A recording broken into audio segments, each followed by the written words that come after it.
Hello everyone, welcome to the world of story Ragam. फिर से मैं आप लोगों के सामने एक और नया सुपरनेचुरल एक्सपीरियंस लेकर। कई बार ऐसा होता है कि हमारे घर में कोई फंक्शन होता है, कोई पार्टी होती है, या फिर भाई कुछ बन रहा होता है लाइक नॉन वेज। तो जो स्ट्रीट डॉग्स होते हैं वो आपके घर के चक्कर लगाना शुरू करते हैं। अगर वही खाना बाहर बन रहा हो तो वो डॉग्स बार बार आपके घर के अंदर आने की कोशिश करते हैं, पर बार बार उन्हें भगाते हैं, वो बार बार वापस आते हैं, फिर आप उन्हें भगाते हैं, फिर वो वापस आते हैं। और बाद में फ्रस्ट्रेट होकर आप क्या करते हैं? यस, आप उन्हें किसी न किसी चीज से मारते हैं ताकि वो डर के भाग जाए। कुछ ऐसे ही हुआ हमारी आज की कहानी में। जब एक घर में चल रहा था फंक्शन, वहां पर बन रही थी बिरयानी, और वहां पर आया एक डॉग जो कि बार बार भगाने पर भी वापस नहीं जा रहा था। लेकिन उस डॉग को मारना भारी पड़ गया एक इंसान को। क्या हुआ, आइए बढ़ते हैं इस कहानी में आगे। मगर कहानी में आगे बढ़े उससे पहले अगर आपके पास भी ऐसे कोई एक्सपीरियंस है या कोई स्टोरी है जो आप शेयर करना चाहते हैं हमारे थ्रू सबके साथ, तो शेयर करें मेरी Gmail ID which is princeofchemistry22@gmail.com पर, या फिर आप मुझसे मेरे इंस्टा हैंडल princehumanity1987 पर भी डायरेक्टली कनेक्ट कर सकते हैं। ये कहानी हमारे साथ शेयर की है वसीम ने, जो कि बिहार के सिवान जिले से बिलोंग करते हैं। ये कहानी उनकी फैमिली में, ये जो इंसिडेंट हुआ उनकी फैमिली में हुआ था, और रिलेटेड थोड़ा पुराना इंसिडेंट है, लेकिन आई होप आप लोगों को इंसिडेंट बहुत पसंद आने वाला है। तो वसीम के जो ताऊजी थे वो करीबन 1980 के आसपास की बात है। उस टाइम पर वो कोलकाता के अंदर चटकल नाम की कोई जगह है, वहां पर एक कारखाने में काम किया करते थे। तो वहीं पर उनका एक दोस्त भी बना था। तो एक दिन वो जो दोस्त इनका था उसके घर पर दावत थी। शायद उनके किसी उनके जो इनका दोस्त था उनके बेसिकली दो बच्चे थे, एक लड़का और एक लड़की। शायद उनके लड़के का जन्मदिन था और उस दिन उनके घर पे दावत थी, और दावत में बनाई गई थी बिरयानी। अब ये जिनके ताऊजी के दोस्त थे, उनकी जो बेटी थी वो बहुत खूबसूरत थी, इतनी खूबसूरत कि किसी के मन मोह ले। तो वो जो लड़की थी उस दिन बिरयानी भी वही बना रही थी। तो बेसिकली पहले आप जानते हैं थोड़े कच्चे घर हुआ करते थे, तो घर के बाहर जगह थी, वहीं पर बहुत सारे लोगों के लिए बड़े एक पतीले के अंदर बिरयानी बन रही थी। तो लड़की वहां पे बिरयानी बना रही थी, और बिरयानी बनाते सामने से उसके सामने कुत्ता आया। वो कुत्ता आया तो उसने उसको भगा दिया। वो कुत्ते को भगा दिया, कुत्ता वापस भाग के आया वो बिरयानी की खुशबू सूंघकर, और वो बैठकर बस वो बिरयानी के बर्तन को उस लड़की को देख रहा है। उसे लगा कि ये कुत्ता जा क्यों नहीं रहा, उसने फिर से उस कुत्ते को भगाया, वो कुत्ता फिर वापस आ जाए। बड़ा ही नालायक किस्म का कुत्ता था। फिर उसे गुस्सा आ गया, बार बार भगाए फिर आ जाए, फिर भगाए फिर आ जाए। वो फ्रस्ट्रेट हो गई, जैसे हम लोग फ्रस्ट्रेट हो जाए।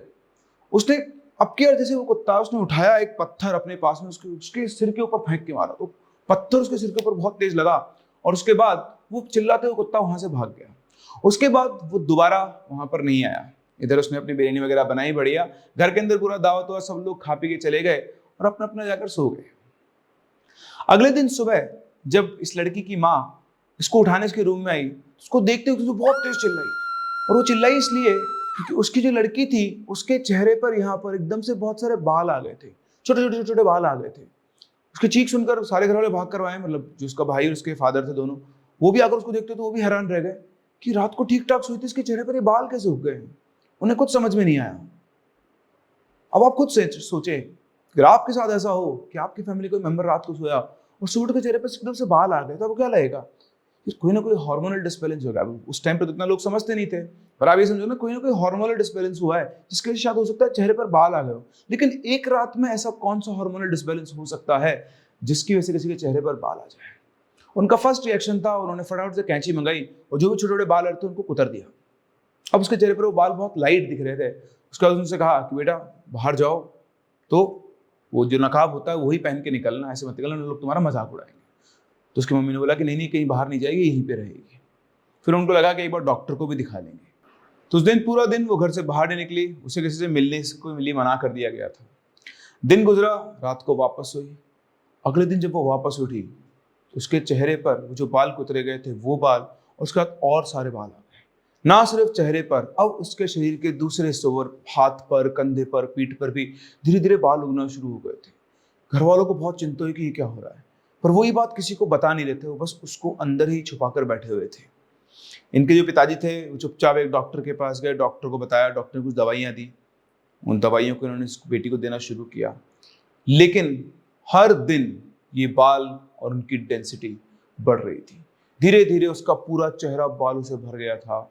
उसकी माँ उसको देखकर रोया करती थी। वो लड़की खुद जब अपने आप को कांच में देखती थी तो बहुत बुरी तरह रोया करती थी। इतनी सुंदर लड़की और दोनों मतलब एक दिन के कोई इंसिडेंट, शायद कुछ ना कुछ हुआ, कुछ ही दिनों में उसका पूरा चेहरा बिल्कुल भालू की तरह लगने लग गई थी और उसे अपने आप से नफरत हो गई थी। लगता था कि वो अपने आप को मार दे। घर वाले हर टाइम साथ रहते थे, उसको बाहर निकलने से बिल्कुल मना कर दिया गया था और ये जो चीज थी वो अपने घर में आसपास में किसी को बता भी नहीं सकते थे। बालों के निकलने के साथ साथ ही अब उसके शरीर पर अलग अलग जगह पर घाव होने लगे और घावों के अंदर उसको होता था बेतहाशा दर्द। पूरी पूरी रात वो दर्द से चिल्लाया करती थी, रोया करती थी। पूरे घर वाले रात भर जागकर उसको ढांढस बंधाते थे, उसको हिम्मत दिया करते कि बेटा तो ठीक हो जाएगी। दवाइयां वगैरह कुछ भी उसके ऊपर काम नहीं कर रही थी। किसी को कुछ भी समझ नहीं आ रहा था। अल्टीमेटली हार मानकर इनके जो पिताजी थे, इन्होंने अपने, इनके जो ताऊ जी थे बेसिकली, इस लड़के के जो पिताजी थे सॉरी, इन्होंने अपने बड़े भाई को ये सब बताया। तो इनके जो बड़े भाई थे तो वो मतलब बेसिकली बहुत ज़्यादा इस्लाम को मानते थे, है ना, ऊपर वाले में बहुत विश्वास रखते थे। तो इस्लामिक प्रवृत्ति के आदमी थे, बहुत सी चीज़ें वो जानते थे। तो उनको जब बताया गया तो वो घर पे आए। घर पे आके जैसे उन्होंने लड़की को देखा, उन्होंने बोला तुम्हें क्या लगता है ये कोई बीमारी है? नहीं, ये कोई बीमारी नहीं है, यहाँ पे कुछ ना कुछ गड़बड़ जरूर है। तो उन्होंने उनसे कहा तुम एक काम करो, मैं बहुत बड़े मौलाना साहब है, वहाँ जाओ, उनसे मिलो। ये उनको जानते थे अच्छे से। उन्होंने उनका रास्ता एड्रेस बताया उनको। तो ये जो लड़की थी उसके फादर और उसका भाई दोनों। अच्छा, मीनवाइल जो भी इसकी लड़की के दोस्त वगैरह थे, बहुत दूर से घर से बाहर नहीं निकलते, उसके लिए पूछने आते, तो बोलते कि भाई इसकी तबीयत खराब है, ये अभी बाहर नहीं निकलेगी, इसको मना किया हुआ है, जब ये ठीक हो जाएगी तब तुमसे मिलने आएगी। तो इस तरह से पूरे मोहल्ले में किसी को पता नहीं था कि यहाँ क्या चल रहा है। तो इनका जो भाई और फादर थे दोनों गए वहाँ पर। मोहन मौलाना के पास जाकर उन्होंने सारी बात बताई। तो उन्होंने कहा कि आप चिंता ना करें, आपकी बेटी ठीक हो जाएगी, लेकिन जैसा मैं कहूँगा वैसा आपको करना होगा। तो उन दोनों ने कहा कि आप जो बोलेंगे हम करेंगे, लेकिन ये ठीक होनी चाहिए। बोलता है हाँ मौलवी साहब, आप जो बोलेंगे मैं करूँगा। उसका भाई बोलता है लेकिन मेरी बहन बिल्कुल ठीक हो जानी चाहिए। उन्होंने कहा वो बिल्कुल ठीक हो जाएगी, घबरा मत। फिर उन्होंने उनको पूरा प्रोसेस समझाया। उन्होंने बताया कि तुमको क्या करना है। उन्होंने बोला कि आज रात को 9 बजे तुम कोलकाता स्टेशन पहुंच जाना, रेलवे स्टेशन। वहाँ पर 9 बजे एक ट्रेन आएगी। उस ट्रेन में जो सबसे आखिरी डब्बा है, उस आखिरी डब्बे से एक औरत उतरेगी। उस औरत के पास कोई सामान नहीं होगा, उसने बुर्का पहना हुआ होगा और उसमें सिर्फ और सिर्फ उसकी आंखें दिखाई दे रही होगी। तुम उस औरत का पीछा करना, वो जहां जाए उसके पीछे पीछे चलते जाना और जैसे ही कोई सुनसान रास्ता आए उसके पैर पकड़ लेना और पैर पकड़ के उससे बोलना कि मेरी बहन को ठीक कर दो। वो तुमसे अपना पैर छुड़ाने की बहुत कोशिश करेगी, लेकिन चाहे कुछ भी हो जाए उसका पैर मत छोड़ना और जब तक वो हाँ नहीं कर दे तब तक उसके सामने गिड़गिड़ाते रहना कि मेरी बहन को ठीक कर दो, मेरी बहन को ठीक कर दो, और डरना बिल्कुल भी नहीं है। तो ये सुनकर उसका भाई बोला ठीक है मौलवी साहब, मेरी बहन को ठीक करने के लिए जो भी कुछ करना पड़ेगा मैं ज़रूर करूँगा। तो मौलवी साहब के समझाए अनुसार वो पहुँच गया 8 बजे ही रेलवे स्टेशन पे। उन्होंने उसको कुछ सुरक्षा ताबीज़ वगैरह बना कर दिए। रात को 9 बजे एक ट्रेन आई। ट्रेन से बहुत सारे लोग निकले, लेकिन वो खड़ा था लास्ट वाली बोगी के सामने। और जैसा मौलवी साहब ने बताया था बिल्कुल वैसे ही एक काले बुर्के के अंदर बुरा नकाब पहने हुए एक औरत उतरी, जिसके पास कोई सामान नहीं था। बस उस बुर्के से, उस नकाब से उसकी आंखें दिख रही थी। उसकी आंखें इतनी सुंदर थी कि कोई भी उन आंखों के अंदर डूब जाए। वो औरत चलने लगी और उससे एक सेफ दूरी बना के ये भी उसके पीछे पीछे चलने लगा। थोड़ी देर चलने के बाद उस औरत को फील हुआ कि कोई उसका पीछा कर रहा है। उसने पीछे घूम के देखा तो ये लड़का उसका पीछा कर रहा था। वो समझ गई और वो और तेज तेज चलने लगी। वो तेज तेज चलने लगी तो ये भी तेज तेज चलने लगा। वो इससे भागे जा रही थी और ये उसके साथ साथ उसका पीछे किए जा रहा था। तभी उस औरत ने रास्ता बदला। वो एक सुनसान सी गली के अंदर से होकर वो चाहती थी कि उससे बच के निकल जाए, लेकिन जैसे उस गली में घूमी ये भागता हो गया और सीधा उसके पैर पकड़ लिए। उसके पैर बोला क्या कुछ भी, आप कौन हो मैं नहीं जानता, लेकिन आप मेरी बहन को बचा लो, मेरी बहन की तबीयत बहुत खराब है, वो बहुत दुख में है, वो बहुत दर्द झेल रही है, आप उसे ठीक कर दो। औरत बोलती है कौन तुम्हारी बहन? मैं तुम्हारी बहन को नहीं जानती हूँ। तो बोलता है कि मुझे नहीं पता, लेकिन बस आप मेरी बहन को ठीक कर दो और जब तक आप मेरी बहन को ठीक नहीं करोगे मैं आपके पैर नहीं छोड़ूंगा। उस औरत ने उससे पैर छुड़ाने की बहुत कोशिश की, लेकिन उसने उसके पैर नहीं छोड़े। थक हार कर वो औरत बोलती है अच्छा ठीक है, तुम खड़े हो जाओ, मैं तुम्हारी बहन को ठीक कर दूंगी। उसने उस लड़के से कहा तुम मेरे साथ मेरे पीछे चले आओ। तो वो चलने लगी, उसके पीछे पीछे चलने लगा। अब वो वहां से पता नहीं कहाँ एक जंगल के रास्ते की तरफ चली गई। वो जंगल के अंदर जा रहे थे। लड़के को डर भी लग रहा था कि मुझे कहाँ लेकर जा रही है, कहीं मैं वापस भी पहुंच पाऊंगा या नहीं। फिर जंगल के रास्ते चलते थे, अचानक सामने एक तालाब आता है। उस तालाब के अंदर सीढ़ियां उतर रही थी। वो औरत पीछे उसकी तरफ घूम के देखती है और बोलती है आओ मेरे साथ। वो औरत तालाब की सीढ़ियां उतरते उतरते सीढ़ियों के नीचे चली गई तालाब के अंदर। ये लड़का भी बिना कुछ सोचे, उसके दिमाग में सिर्फ एक ही चीज थी कि उसको अपनी बहन को ठीक करना है। वो भी चलते चलते चलते उस तालाब के अंदर उतर गया। लेकिन सीढ़ियों से जब वो तालाब में उतरा तो वो पानी में नहीं उतरा, वो एक अलग ही दुनिया में पहुंच गया था। वहां पर बहुत सारे लोग थे जैसे हमारी दुनिया में होते हैं, और वो लोग इसको देखकर अलग अलग बातें कर रहे थे। वो लड़का बिना कुछ बोले चुपचाप उस औरत के पीछे जा रहा था। तभी थोड़ा आगे जाने के बाद वो औरत रुक गई और उसने उस लड़के की तरफ इशारा किया, इसको देख रहे हो? तो उसने बोला। तो वहां सामने एक बहुत सुंदर छोटा सा क्यूट सा बच्चा बैठा हुआ था, जिसके सिर पर चोट लगी हुई थी, उसको किसी लीप से उन्होंने लगाया हुआ था। उसने बोला हाँ। बोलती कि ये मेरा बेटा है, तुम्हारी बहन ने इसको मारा था, इसको चोट पहुंचाई थी, इसलिए उसकी हालत हो रही है। उसने बोला कि मेरी बहन इसको चोट क्यों पहुंचाएगी? तो उन्होंने बताया कि जिस दिन तुम्हारे घर में बिरयानी बन रही थी, ये मेरा बेटा उस दिन तुम्हारी दुनिया में घूमने गया हुआ था और बिरयानी की खुशबू सूंघकर उसको अच्छी लगी, तो कुत्ते का रूप लेकर तुम्हारे घर के वहां आया था, और तब तुम्हारी बहन ने उसे खींच के पत्थर मारा।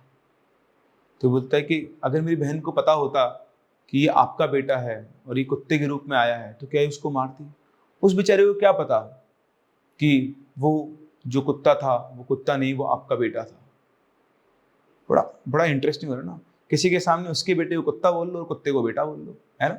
हाँ, तो वो जैसे ही कॉन्वर्सेशन वहां पे चल रहा था, फिर उसने कहा देखिए जो भी हुआ अनजाने में हुआ, मैं अपनी बहन की तरफ से माफी मांगता हूँ, लेकिन आप मेरी बहन को इतनी बड़ी सजा ना दें, उसने जाने अनजाने में जो भी गलती की उसके लिए मैं आपसे माफी मांगता हूँ। तो उसने कहा शुक्र मनाओ कि हम अच्छे जिन हैं। उसका सुनते उसका दिमाग, जिन? चारों तरफ घूम के देखा, बोला ये सब तो इंसान लग रहे हैं।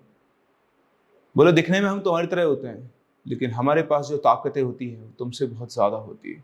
तुम शुक्र मनाओ कि हम अच्छे जिन ना दें, वरना तुम्हारी बहन की जान भी जा सकती थी। अब तुम जाओ, जिस रास्ते से आए थे चुपचाप उसी रास्ते से वापस चले जाना, तुम्हारी बहन ठीक हो जाएगी। इतना कहकर वो वापस घूमा और जैसे उसने कहा तो चुपचाप अपने रास्ते वापस चला गया। अब रास्ते में चलते हुए समझ में आता कि वो वापस अपने घर कैसे पहुंचेगा। आ तो वो उसके पीछे पीछे गया था, उसे तो रास्ता पता भी नहीं था। उसको लगा ठीक है चलता हूँ, यहाँ रुकने से अच्छा है कहीं ना कहीं तो पहुंचूंगा। तो जैसे ही वापस पहुंचा और वो वही तालाब के रास्ते से बाहर निकला, तो सीधा अपने घर के पास वाली गली में निकला। उधर निकलते हुए देखा उसको जाने बजे, मेरे घर के पास वाली गली है। भाग कर अपने घर पहुंचा। घर पहुंचते ही उसके जो माता पिता जो अम्मी अबू थे उन्होंने देखा उसको, तो बोले आगे तू क्या हुआ बता। तो उसने बोला मैं बाद में बताऊंगा, पहले अंदर चलो। वो अंदर गए, जाकर देखा उसकी बहन को, तो उसकी बहन बिल्कुल ठीक हो चुकी थी, उसके सारे घाव गायब हो चुके थे, उसके बाल जो थे शरीर के सब कुछ गायब, जैसे पहले थी वो बिल्कुल वैसी हो चुकी थी। उसको देखकर उसने राहत की सांस ली और फिर उसने अपने घर वालों को बताया कि कैसे मौलवी जी ने जो कहा था उसके हिसाब से वो उस औरत के पीछे गया। औरत के पीछे जाने के बाद क्या क्या उसके साथ हुआ। वो जो कुत्ता आया था वो एक्चुअली कुत्ता नहीं था, वो एक जिन का बच्चा था जो कि बिरयानी की खुशबू को सूंघकर वहां पर आ गया था, और क्योंकि इसने उसको पत्थर मार के भगाया इसलिए उसने इसकी ये हालत कर दी थी। तो ये था एक छोटा सा लेकिन बहुत ही इंटरेस्टिंग एक्सपीरियंस जो हुआ वसीम के जो ताऊ थे उनके एक दोस्त की बेटी के साथ। आपको क्या लगता है, क्या वाकई में ऐसा हो सकता है? दुनिया में इतनी इतनी अजीब अजीब सी चीजें भी हो सकती है। हम तो चलते फिरते, कुछ लोग तो इंटेंशनली किसी जानवर को मार देते हैं, चलते थे पत्थर मारना, बैठे बैठे कुत्ते को पत्थर मार देते हैं। लेकिन ध्यान रखना, अगली बार किसी कुत्ते को पत्थर मारने से पहले 2 बार सोच लेना, पता पड़ा कुत्ते को मारने के चक्कर में आप भालू बन गए हो, है ना। तो आपको कैसी लगी कहानी मुझे कमेंट सेक्शन में जरूर बताएं। हम मिलते हैं आप लोग अपनी अगली कहानी में, तब तक के लिए keep loving and keep listening.